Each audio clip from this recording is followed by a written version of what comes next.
Hello students, welcome to Concept Classes. Today we are going to discuss class 10th history 6th chapter entertainment and history. So let's start our 6th chapter. So what is the meaning of entertainment? Entertainment means मनोरंजन होता है and you know what is the meaning of history. So history means इतिहास. So मनोरंजन और इतिहास.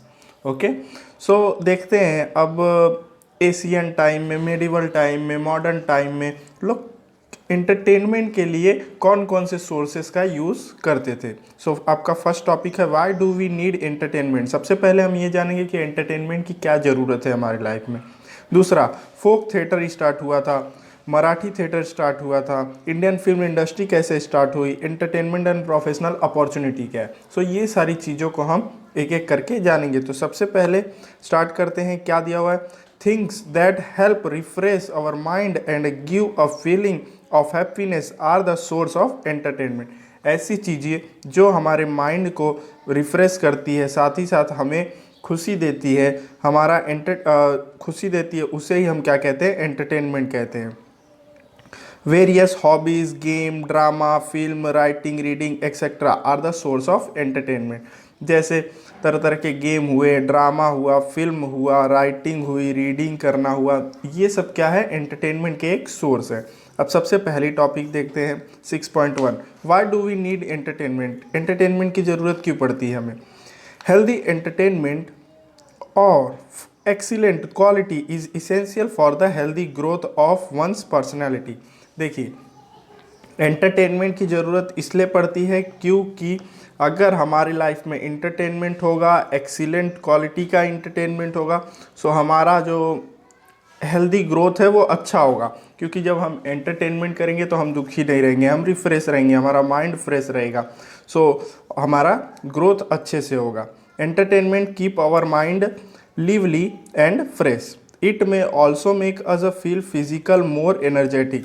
अगर हम entertainment के थ्रू खुश रहेंगे, रिफ्रेश रहेंगे, तो जो हमारा माइंड है, जो हमारा बॉडी है, वो भी क्या लगेगा, एनर्जेटिक रहेगा। और अगर हम दुखी रहेंगे, हमारे माइंड में कुछ ना कुछ चलता रहेगा, तो फिर हम जो फिज़िकली है वो कैसा होगा, हम वीक फील करेंगे।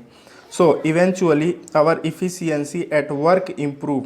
अगर हम फिज़िकली एनर्जेटिक है तो हम क्या करेंगे, वर्क करने के लिए भी इफ़िशियंट होंगे। Pursuing hobbies and game help in a personality develop. So जो एंटरटेनमेंट होता है, सो एंटरटेनमेंट के थ्रू हम बहुत कुछ सीखते भी हैं। सो उससे हम क्या कर सकते हैं, हमारी जो हॉबीज़ है, हमारा जो, जैसे हम कोई गेम वेम खेलते हैं, सो उससे क्या होता है, हमारा पर्सनैलिटी क्या होता है, डेवलप्ड होता है। In Indian many festival, sport, dance, music etcetera were developed as a form of entertainment since ancient time.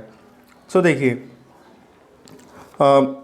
India में बहुत सारे फेस्टिवल होते हैं, जैसे फेस्टिवल भी होते हैं, उसके बाद इंडिया में बहुत सारे स्पोर्ट्स भी होते हैं, बहुत सारे डांस कंपटीशन होते हैं, बहुत सारे म्यूज़िक कंपटीशन होते हैं। तो ये सब क्या है, एक एंटरटेनमेंट के सोर्स है। इसकी वजह से क्या होता है, हमारा माइंड रिफ्रेश रहता है।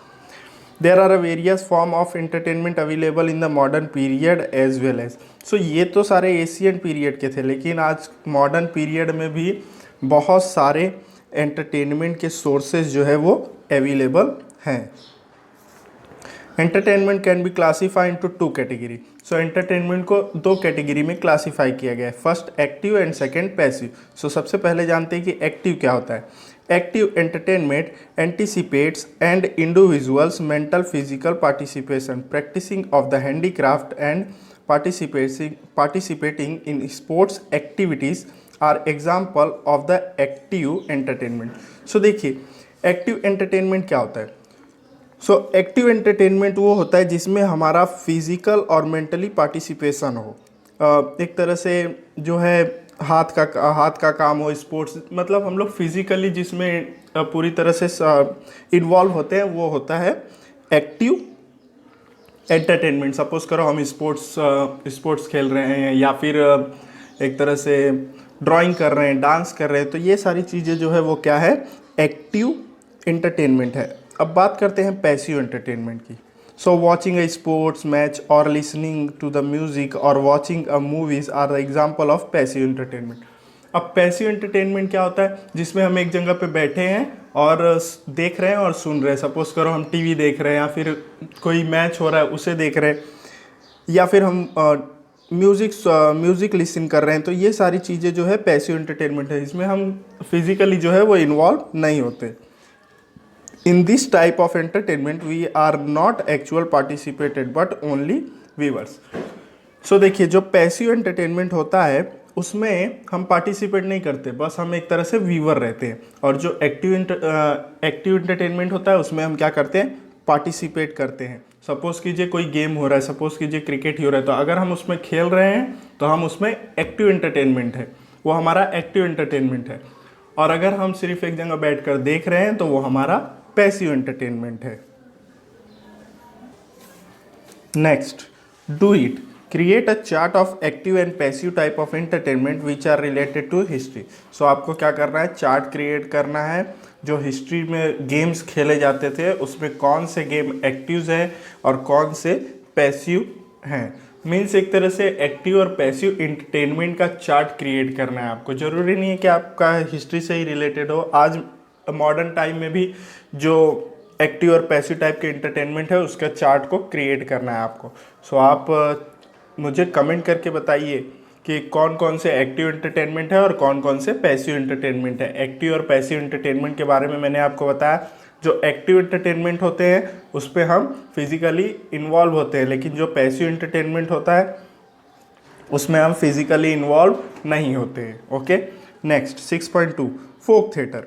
देखिए फोक थिएटर क्या था, पपेट्री, वुडन पपेट्स, उसको देखिए कठपुतली बोलते थे। तो कठपुतली नृत्य आपने देखा होगा, अगर आपने नहीं देखा है तो मैं यूट्यूब का लिंक दे दूंगा, इसमें आप क्या कीजिएगा, देख लीजिएगा कि कठपुतली नृत्य एक्चुअली में कैसे होता था। Remain of clay dolls have been found in the excavation of the archaeological sites of Harappan civilization as well as the sites in Egypt. So देखिए बोल रहा है कि ये जो मिट्टी के डॉल्स होते थे उनका जो है वो जब आर्कोलॉजिकल सर्वे हुआ था हड़प्पन सिविलाइजेशन और इजिप्ट सिविलाइजेशन का, तो वहाँ पर उनके कुछ रिमेन्स मिले थे, कुछ टूटे फूटे चीज़ें मिली थी। मतलब वो बहुत दिन हो गया हड़प्पन सिविलाइजेशन को, लगभग 2000 साल हो गया है। सो जिसकी वजह से अब वो पूरी अच्छी तरीके से तो नहीं रहेंगे, लेकिन उसके कुछ रिमेन्स मिले थे। और इजिप्ट सिविलाइजेशन में भी उसके रिमेन्स मिले थे एंड ग्रीक में भी मिले थे। It is possible that they were used as puppet. So अगर रिमेन्स मिले से तो ये पॉसिबल है कि वो लोग भी क्या करते थे, पपेट्स का यूज़ करते थे अपने एंटरटेनमेंट के लिए। In ancient India material like wood, wool, leather, horns and ivory were use. So देखिए बोल रहा है कि एशियन टाइम में पपेट बनाने के लिए वो लोग लकड़ी का यूज़ करते थे, वुड का, वुल का यूज़ करते थे, ऊन का, लेदर का यूज़ करते थे मीन्स चमड़े का, हॉर्न का यूज़ करते थे मीन्स सींगों का, एंड इवरी मीन्स हाथी के दांत का यूज़ करते थे। क्या बनाने के लिए, पपेट्स बनाने के लिए। मतलब ये देखिए इसको पपेट्स बोलते हैं, ये बनाने के लिए।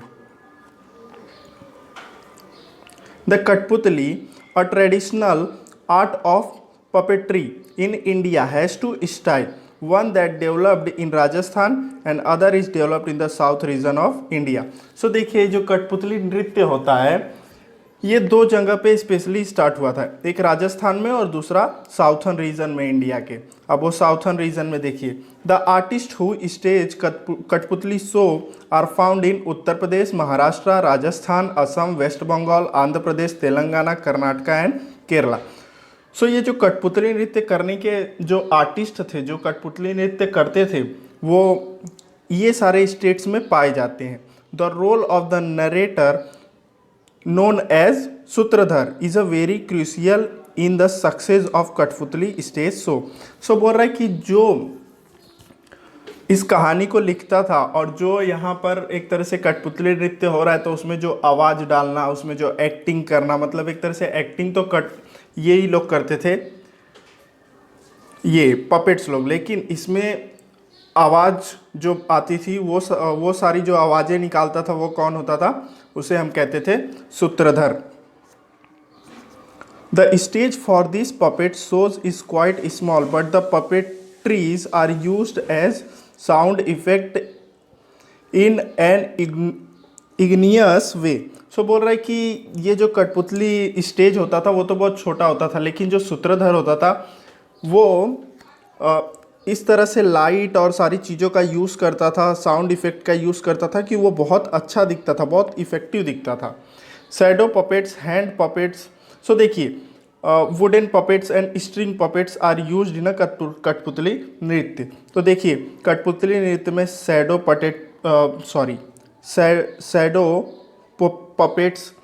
पपेट्स का मतलब होता है छाया कठपुतली नृत्य। हैंड पपेट्स मतलब हथ कठपुतली नृत्य। एंड स्ट्रिंग पपेट्स कास्ट कठपुतली नृत्य।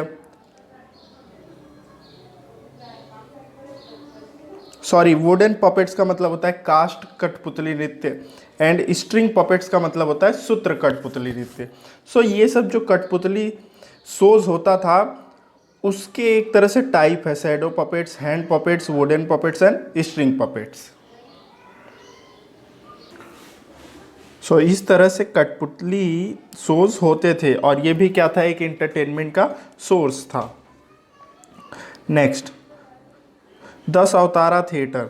दस Avatara is a part of the folk theatre in Maharashtra. देखिए, ये महाराष्ट्र का एक पार्ट है। दस अवतारा एक तरह से क्या होता था, एक ड्रामा होता था, ठीक है। सो ये महाराष्ट्र का है, महाराष्ट्र में स्टार्ट हुआ था, इसलिए महाराष्ट्र का इसे फोक थिएटर कहा जाता है, एक तरह से शो है।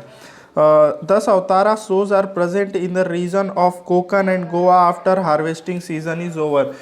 सो ये कोकन और गोवा में भी स्टार्ट होता था, मतलब एक तरह से लोग एंटरटेनमेंट के लिए हर साल करते थे। जब हर साल कटाई हो जाती थी अनाजों की, सो उसके बाद दर्शाना शोज प्रेजेंट होता था। The story present in this shows are based on the 10 incarnations of Vishnu. So incarnation मतलब होता है अवतार। सो ये जो दस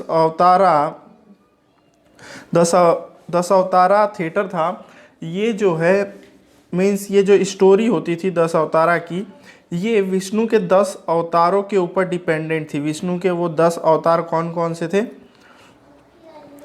नेमली मत्स्य, कोरमा, वराह, नरसिम्हा, वर्मना, परशुराम, राम, कृष्ण, बुद्ध एंड कल्कि। सो इन्हीं 10 अवतारों के ऊपर ये स्टोरी बेस्ड थी, ये शोज चलते थे। At the beginning of the show, sutradhar the narrator invoke Lord Ganesh and destroyer of obstacles. So क्या बता रहा है कि जब ये शो स्टार्ट होता था तो सूत्रधर मीन्स जो कहानी लिखने वाले होते थे वो क्या करते थे, सबसे पहले गणेश जी की पूजा करते थे, एक तरह से प्रेयर करते थे, उसके बाद ये शो स्टार्ट होता था। The method of acting, makeup, customs in Das Avatara show is set by the traditional. So बोल रहा है कि ये जो दस अवतारा शो था इसमें जो एक्टिंग होती थी, जो मेकअप होता था, जो इनका कपड़े पहनने का customs in the Avatara shows in set by the tradition. यहाँ पर कॉस्ट्यूम्स लिखा है, मैंने कस्टम्स इसको पढ़ दिया।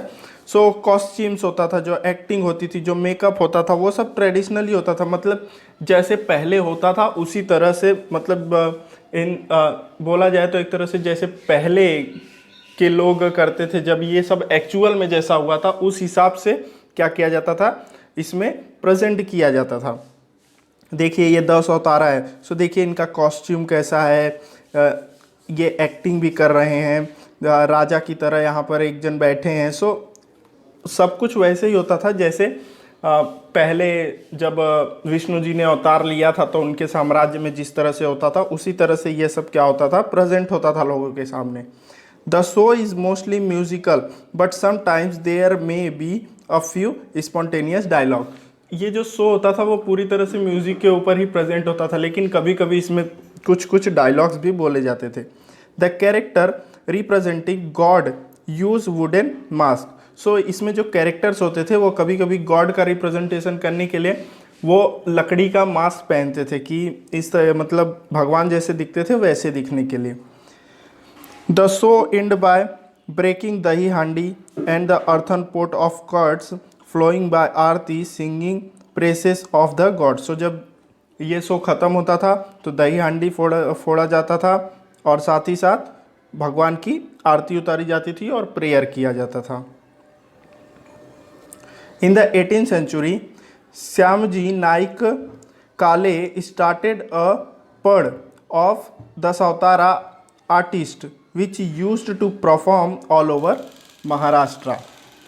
सो 18th सेंचुरी में जो है वो श्यामजी नाइक काले ने क्या किया, एक पड़ बनाया। पड़ मतलब एक तरह से बोलते हैं ना ग्रुप, मंडली जिसको बोलते हैं, वो स्टार्ट किया। और ये मंडली 10 अवतारा शोज जो है वो ऑल ओवर महाराष्ट्र में क्या करती थी, परफॉर्म करती थी। पड़ मतलब एक तरह से मंडली होता है, ग्रुप होता है। Vishnudas Bhave the pioneer of the Marathi theatre started mythological play by introducing some modification in the 10 Avatara style. So ये विष्णु भावे जो थे एक तरह से क्या थे, जो मराठी थिएटर था उसको स्टार्ट इन्होंने ही किया था। सो इन्होंने मॉडर्न टेक्नोलॉजी का यूज़ करके 10 अवतारा स्टाइल को और मॉडिफाई करके लोगों के सामने क्या करना स्टार्ट किया, प्रेजेंट करना स्टार्ट किया। Thus the origins of the Marathi theatre can be tracked to the Darshana tradition. So देखा जाए सो ये जो मराठी थिएटर एक तरह से उठा है वो किसकी वजह से उठा है, दर्शाना ट्रेडिशन की वजह से ही उठा है। The meaning of phad is a troupe. So आपको पता है ट्रूप मतलब मंडली होता है, मैंने बताया। तो यहाँ पर देखिए पड लिखा है, पड का मतलब क्या होता है, ट्रूप। ट्रूप मतलब मंडली, मंडली मतलब एक तरह से ग्रुप। नेक्स्ट, भजन सिंगिंग डिवोशन सॉन्ग। सो देखिए ये जो भजन होता है ये भगवान के भक्ति के रूप में क्या किया जाता है, गाया जाता है। To sing song is praise of god and chanting god's name accompanied by instrument like thal, mridang, cymbals. Thal, cymbals, mridang, pakhawaj is known as bhajan. There are 2 types of bhajan, chakri bhajan and सोंगी भजन। सो देखिए ये जो थाल, क्रिम्बल्स है, मृदंग्स है, पखवाज है, ये आपकी स्क्रीन पे डिस्प्ले हो रहा होगा। सो इन सारी चीज़ों का यूज़ करके क्या होता था, भजन किया जाता था। एक तरह से भगवान की भक्ति की जाती थी। और जो भजन है उसके 2 टाइप्स होते हैं, एक चक्री भजन है, दूसरा सोंगी भजन। सो देखिए चक्री भजन क्या होता है, devotees keep moving in a circular fashion and sing without break. So ये चक्री भजन होता है, एक तरह से बिना रुके गोल गोल घूमते घूमते बार बार क्या किया जाता है, भजन किया जाता है बिना रुके। Now songi bhajan, the singing actors act as a devotees and deliver dialogue in the form of devotional song। सो ये जो सोंगी भजन होता है, इस सोंगी भजन में भजन तो करते हैं, साथ में बीच बीच में भगवान से रिलेटेड डायलॉग्स भी बोला जाता है, इसीलिए इसे बोला जाता है सोंगी भजन। Tukdoji Maharaj introduce a new form of bhajan is known as kanjiri bhajan. So Tukdoji Maharaj जो थे उन्होंने भजन का एक नया फॉर्म निकाला था जिसको नाम दिया था उन्होंने कंजीरी भजन। उसको हिंदी में खंजीरी या फिर खंजड़ी भजन भी कहा जाता है। Listen to the bhajan compose by the Sant Tulsidas, Surdas, Mirabai and Kabir and try to learn them with the help of your music teacher and some traditional singer. So बोल रहा है कि संत तुलसीदास, सूरदास, मीराबाई, कबीरदास ने जो भजन गाया है उसे सुनिए और ट्राई कीजिए उसे समझने का अपने म्यूज़िक टीचर से और कुछ ट्रेडिशनल जो सिंगर हैं उनके थ्रू। In North India the bhajan composed by Sant Tulsidas, the great poet Surdas, Sant Mirabai and Sant Kabir are very popular. So North India में देखा जाए तो तुलसीदास द्वारा, सूरदास द्वारा, मीराबाई द्वारा और संत कबीर द्वारा बहुत सारे भजन लिखे हुए हैं और वो जो है बहुत फेमस है। Next, composition of Purandar Das, Kanak Das, Vijay Das, Bodhendra Guruswami and Tyagaraja etcetera are sung in Karnataka.